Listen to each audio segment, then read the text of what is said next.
আসসালামু আলাইকুম। সবাই কেমন আছেন? আশা করি সবাই ভালো আছেন। আলহামদুলিল্লাহ আমিও ভালো আছি। আমি সেদিন চলে গিয়েছিলাম বাসার পাশে একটা রেস্টুরেন্ট যেটার নাম পিজ্জা ফ্যাক্টরি অ্যান্ড এটা হচ্ছে সাত্রজায় অবস্থিত। সাত্রজায় আরও রেস্টুরেন্ট আছে বাট পিজ্জা ফ্যাক্টরি নতুন দিয়েছে। আমি এর আগে কোনোদিন যাইনি। এটা নিয়ে আমার সেকেন্ড টাইম যাওয়া। তো ছোটোর মধ্যে রেস্টুরেন্টটা অনেকই ভালো ছিল। এখানে আমি যতটুকু জানি ৬ টা টেবিলের মতো ছিল। তো সুন্দর ছিল। আর এখানের মিররটা আমার খুবই পছন্দ। আর তাদের ব্যাকগ্রাউন্ডে যে ডেকোরেশন করেছে ইন্টেরিয়রটা কালার দিয়ে আর্ট করে সেটা আমার কাছে খুবই ভালো লেগেছে। তবে চাইলেই তারা আরেকটু কালারফুল করতে পারত। যাই হোক, নাম তো ফার্স্টেই বলে দিয়েছি, দ্য পিজ্জা ফ্যাক্টরি।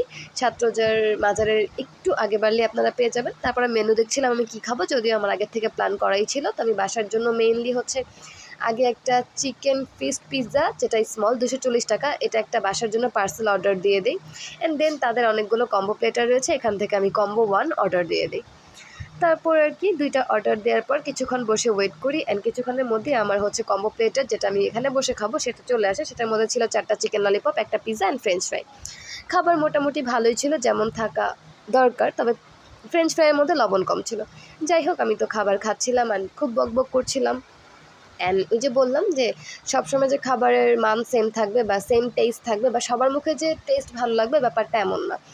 আমি এই নিয়ে যদিও বলেছি যে 2 বার গিয়েছি। এর আগে যখন আমি গিয়েছিলাম তখন আমি বাসার জন্য পিৎজা পার্সেল নিয়েছিলাম, যেটা চিকেন বিবিকিউ ছিল। আর আজকে নিয়েছিলাম ফেস্ট পিৎজা। তো আজকে যেহেতু বাসার জন্য ফেস্ট পিৎজা নিয়েছিলাম, বাসার কেউই এটা পছন্দ করেনি।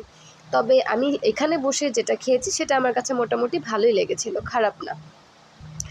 আর কম্বোতে ললিপপটা বেশি মজার ছিল, যেটা আপুও বলেছে। তারপর আর কি আমি বকবক করছিলাম আর খাচ্ছিলাম। যাই হোক, এটা কোনো প্রমোশন পোস্ট না, স্টিল আমি বলছি। অ্যান্ড আজকে প্রথমবারের মতো আমি ক্যাপকাট দিয়ে ভিডিও এডিট করছি, যদিও আমি ক্যাপকাট দিয়ে ভিডিও এডিট করে ইউজ টু না। আমি অলওয়েজ ইনশট দিয়ে ভিডিও এডিট করি। অ্যান্ড আমি এতটাই লেজি, আমি ভিডিও এডিট করার ভয়ে সরি একদমই ভিডিও আপলোড দিচ্ছি না। যদিও আমার ভিডিও কেউ দেখে আর দেখে না, এগুলো নিয়ে আমার কোনো মাথা ব্যথাই নেই। অ্যান্ড ভিডিও আপলোড দিতেই যে হবে ব্যাপারটা এমনও না। তবে সামটাইমস আমার ভালো লাগে, এই জন্য ক্লিপ নেই, দ্যাটস ওয়াই ব্লগ শেয়ার করি। সেটা একজন দেখুক আর 2 জন দেখুক, আমার তাতে কোনোই মাথা ব্যথা হয় না কোনো দিনই। তবে যতটুকুই দেখে কারো উপকার হলে হয়, না হলে না হয়, হোয়াট এভার। যাই হোক, আমি তো আমার খাবার এনজয় করছিলাম।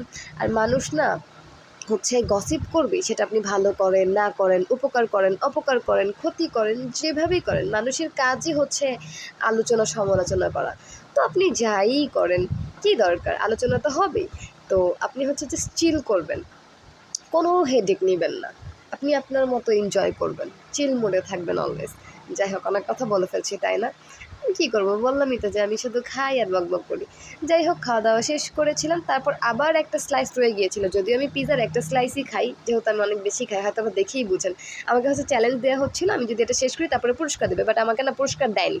যাই হোক, খাওয়া দাওয়া শেষ করে আমি আবার একটু একটা ভিডিও নিয়ে নিই, দেন বের হয়ে যাই, বের হয়ে রিক্সায় উঠে পড়ি। এখন আমি বাসায় চলে যাব। এই জন্য আমি তো অনেক বকবক করলাম। আমার বকবকের কোনো কথা যদি আপনাদের গায়ে লেগে থাকে, দেন আই এম সরি।